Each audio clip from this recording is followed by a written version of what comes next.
Guy 18 says, "Why is Shrek in the background?" Gonna have to agree. I think Shrek should have a seat like he did earlier. He should be in the foreground. Mm-hmm. Base. 35.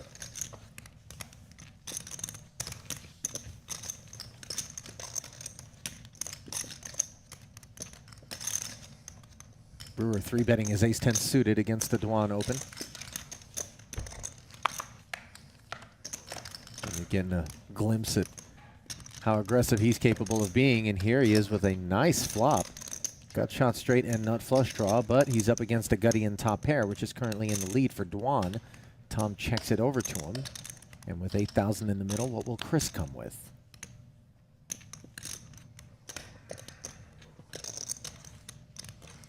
Not a lot of hesitation before he sticks 4,100 out there.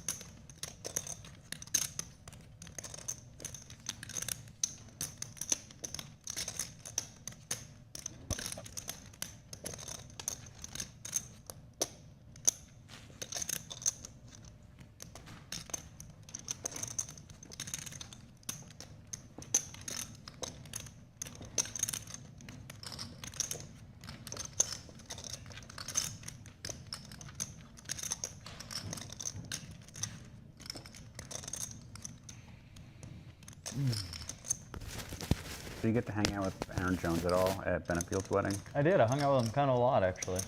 He's a good homie of mine. He's a special dude. I love that guy. Yeah. Yeah, I love him. He's so smart, and he's a guy that you can sit and talk with for hours. You can't wear him out. I love it. There were so many legends at that wedding. It was like the most ridiculous thing ever. It was like old school 2+2. It was Genius 28. So there was Chris Lee. Cole South was there. Like always, Raising love to Cole South. 13-3. Hack Dang, Jason Strasser. I mean, it's just like all legends. Whose wedding? David Benefield. Oh. Yeah, it was really cool, man. For all of us, obviously a lot of fun to listen to.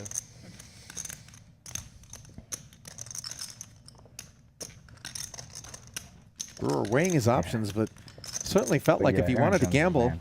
I love he that could guy. have. Tom Dwan, the mercurial one, as they call him. What a look. What a look. He's like a Batman villain a little bit, isn't he? He's got a Batman villain vibe to him. He's Yeah. also kind of a Batman villain to the poker guys because his plays are clearly high level, well thought out things that are incredibly difficult to figure out, which is our job. Riddle So, me this. what the hell's going on here, Tom Dwan? Let's talk. Well, obviously, Chris Brewer makes an interesting decision on the flop as well. Yes. But okay, Tom Dwan check raising this hand is the star of the show so far. Yeah, it is. So far. It's not a common play from a good player. Is this the type of thing you see from bad players? They're like, oh, an amateur is overvaluing top pair. Clearly, that's not what's happening with Tom Dwan. Yeah. What are some potential reasons that he's choosing to check raise this hand in a 3-bet pot? Yeah. To be clear, an amateur is often raising to, quote, find out where they're at. Yeah. And like going to fold to a raise. I believe Dwan is not folding to a raise here. So I think Dwan's raising, my best guess, for a few reasons. Number one. To find out where he is. No. He knows where he is. No, he doesn't. But the biggest reason, I think, is that his hand is such that were he to improve in any way, a jack, a 9, or a 10 would improve him. It's almost impossible to get more chips out of a hand that's currently beating him.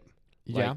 Like pocket aces is not putting any more money in if a jack, 9, or 10 comes, right? No, most likely not. So that's a problem from an implied odds point of view, A. B, also Dwan can really cut down on some of the speculative hands that might be betting here, like ace, king, ace, queen, hands that aren't made yet, right? So we can deny equity there, which is nice. Yep. So there's value there. Also, of course, Dwan, on a board this wet, often he's got a much stronger hand or a draw. Yep. So Brewer might misinterpret that and overplay some hands that Dwan is beating. Dwan is the guy who back in the day was trying to show up with whatever all the time, so Yep. that it was very hard to play against him. And I think he's still doing that. But I think ultimately what his most likely reasoning here is that on a board like this in a 3-bet pot, he wants to have a lot of check raises with draws, with gut shots, with flush draws, stuff like that. And if he's going to do that, he has to find some more value because 7-8 suited in sets is not enough value to balance with that many draws. It's interesting that he chooses Jack 9 as something we've talked about on our podcast versus a hand like a better Jack, like Yeah. Ace Jack, because a bunch of the hands Brewer's going to continue with are good jacks. Well, he right? can't choose which jack he has right now. We don't know. He might do it with ace jack too. Well, right, we don't know, right? But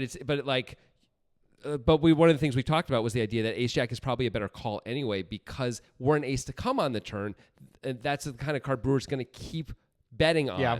Versus if a 9 comes or a 10 comes, he's not. Right. So yeah, I mean, it's most likely just jack 9 and jack 10 that Dwan's doing this with, but we don't know. We don't know because it's Tom frickin' Dwan. Right. It's very interesting. Being out of position also really sets himself up for some very awkward plays on the turn potentially. Yep. Which we will get to eventually, but first we got to talk about Brewer's call. I know. Because if I'm sitting there, I'm just like, please raise so I can 3-bet this hand. I just don't want to think about it anymore, and I can't make a mistake by 3-betting this hand. Right. It's never a mistake. Yeah, by not 3-betting, which of course Brewer chooses to just call. And by the way, you have to do that a little bit against a guy like Dwan. Yeah, for sure. against an amateur, you don't have to be balanced in any way, but you want to be able to show up with a hand like this against Dwan sometimes, which is probably the main reason Brewer decides to call. I hope so. Yeah, you can't be completely face up. But even so, I would think 85% of the time we can just raise this even against a guy like Dwan. That's fine.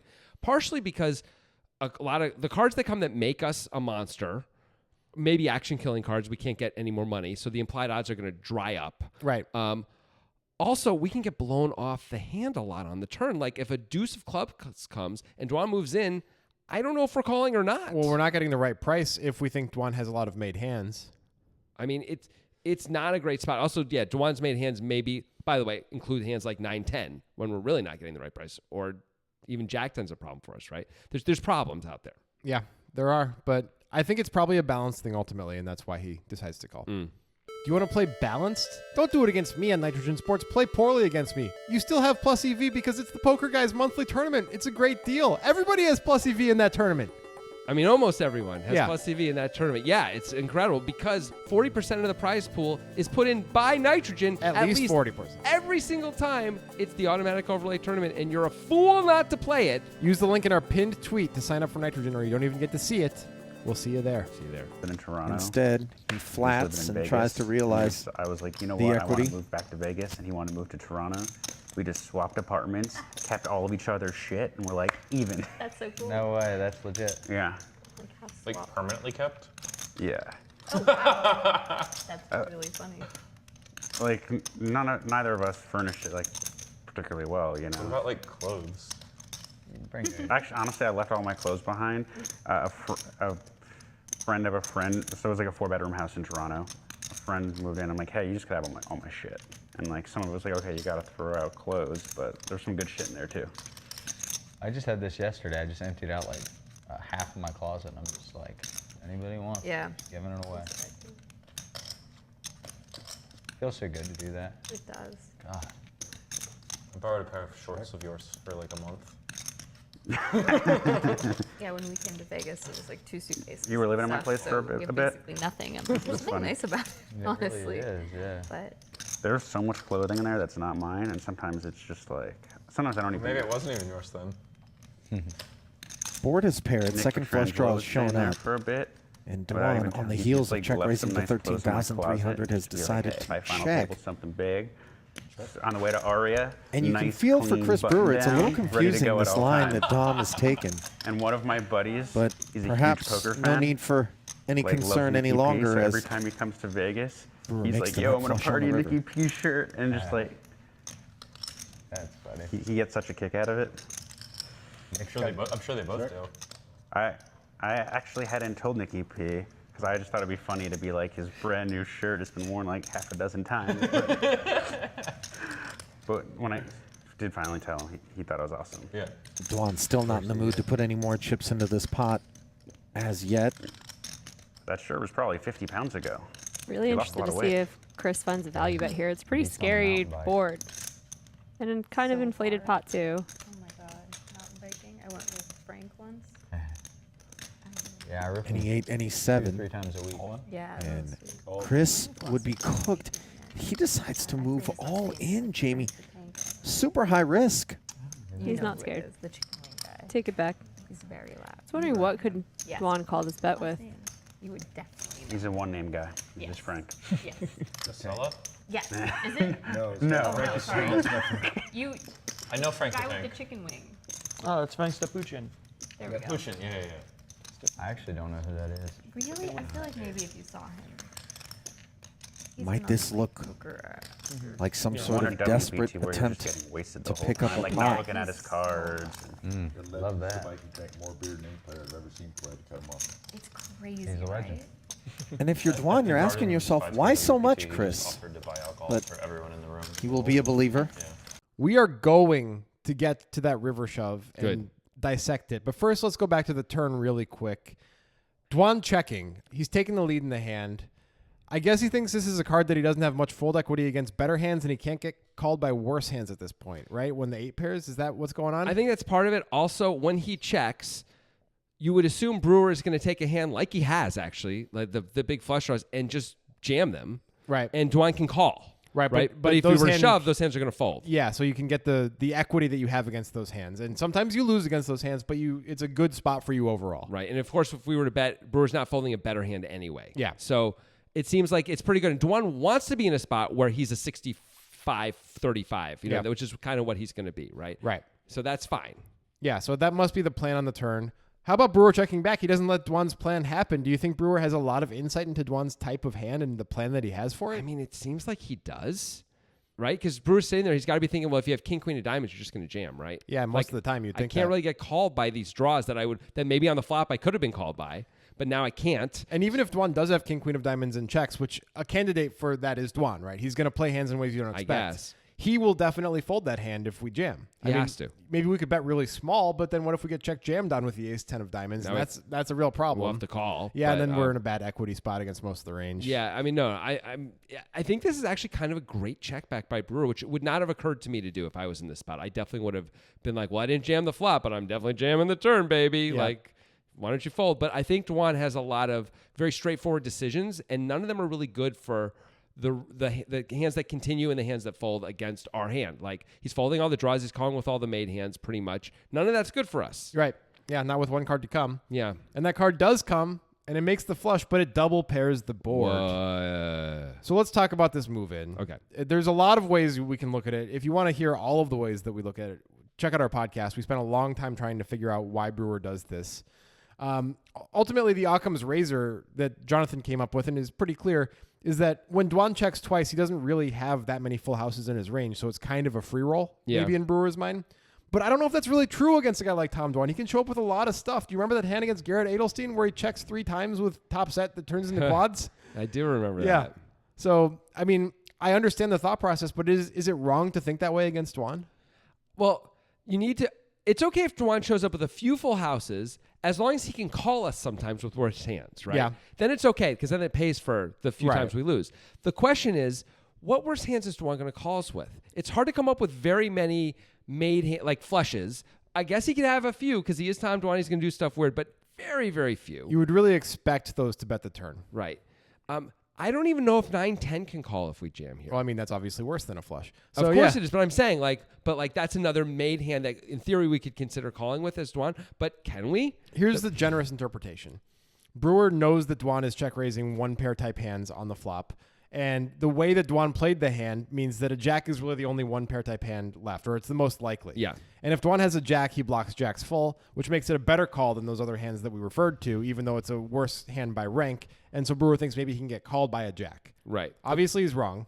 But This jack, at least. That's a generous interpretation. I don't know. That's probably not what he's thinking, but I don't know what else could be going on. Well, maybe Dwan's calling with other jacks, but Jack 9 and Jack 10 would be the bad jacks to call with, because the bluffs that Brewer has here really are only pocket 9s and pocket 10s. Yep. So Dwan's actually blocking the bluffs here, which he would not want to do if he was going to call with the jack anyway. So he'd have to check raise a better jack, like Jack Queen plus. Yeah. And then Brewer would still have to shove here, and then maybe he could find a call. Those would be the jacks to call with. Definitely not Jack 9, definitely not Jack 10. Right. And you kind viewer might be thinking, how can Brewer's bluffs only be 9s and 10s? Well, you have to remember, he called a big check raise on the flop. It's not like he has ace 10 off here. Right. It's incredibly hard to come up with a hand that isn't very strong right now, except for pocket 9s. It's and either a pocket 10s. flush, a hand that was already really good, or 9s or 10s. Right. And now that he shoved, like, a lot of the good hands that called are just checking back. Like, pocket aces are not shoving. No, here, they're not. Of course, right? So many hands aren't. But pocket 9s may feel like it has to. Yeah. but I don't know. I think Brewer maybe got a little too fancy with this. I don't think Dwan's the guy that you want to try to out fancy, right? He's played that game a little too much. I mean, if you really believe you're free rolling the shove, it can't be that bad. But can you ever actually be free rolling it? You probably can't. Not against Tom Dwan. Right. Let's talk about the solver and what the solver wants these players to do. Okay. On the flop, obviously, it's not something you expect to see a check raise from top pair, but the solver is an exact split between call and raise with Dwan's hand. Something I was saying to Grant as we were looking over this solver stuff just now is that the solver is just much more aggressive with top pair and heads up spots than we tend to be. Than most people tend to be. Yeah, right. Like I would say, like the Scott Sievers of the world, similar to us, is like going to have like mostly check calls with top pairs, especially bad top pairs, but really any top pairs in these spots when we're not the original aggressor, right? Yeah. Like it just plays really well. You don't want to, it's game theory disaster and all that. And the solver's like, yeah, there's so many other hands that can call us. And we got to be balanced because we want to attack with all these other hands. And the solver's thinking about that stuff. It's kind of cool. Yeah, it is pretty cool. We didn't get data on what Brewer's supposed to do on the flop, actually, but he decided to call. So here we are on the turn. Yeah. Even though Dwan is the extreme aggressor here, having raised to this huge amount, it's always a check for Dwan on the turn, according to the solver. I guess just because this is just a really bad card for his actual hand. Now, he does block full houses, and he could easily represent a full house here. But I guess the solver decides that with this hand, let's not do that. Let's just take our equity. Right. Like pretty much all the better hands are continuing. Like if Brewer's got a good jack, is he really going to fold on the 8 pairs? Probably not. Probably not. If he's got trip 8s, he's definitely not folding. If he has a 7, the thing that you can do is you can charge the draws by betting. Yeah. So that's the other side of it. Yeah, which, Brewer has one of the draws. He sure does. A real big one. Big one, baby. And the solver wants him to check it back, which is what Brewer did. It is a slightly scary card. You could be worried that Dwan is going for a check shove with a full house. Dwan certainly has that play in him. And like, what do you do if you fold? If you bet a lot, you might have to call, but then like you might be drawing dead. Yeah, you can't. You have to bet small and fold. I think if you get check raised. Yeah. So I like the solver's idea here. Yep. Checking back. That's what Brewer does. Get to the river and we double pair the board. Dwan is always supposed to check. At this point, that makes plenty of sense to me. Yeah. Dwan can beat straight draws only now by the river, it seems. I guess 2 10s and 2 9s that decide to turn their hands into bluff. I don't know why they would. Right, which is probably why he folds, which he's supposed to do once Brewer bets. I think Brewer's bet is one of the most interesting things in his hand. For sure. The solver likes it, except it prefers him betting smaller, wants him to bet 80% of pot rather than all in. That makes a lot of sense, right? Yeah, try to get called by weaker flushes. This is the all-in bet could scare off the smaller flushes on the double paired board, but maybe can get called if you bet less. Yeah. So I get that. Yeah, I mean, I'm a little surprised that the solver, I guess based on it being the solver and how aggressive it is, it's not a surprise, but I wouldn't really think from an analytical perspective it's a great idea to bet that often with this hand in this situation. Like, it seems hard to get called by weaker hands. I agree.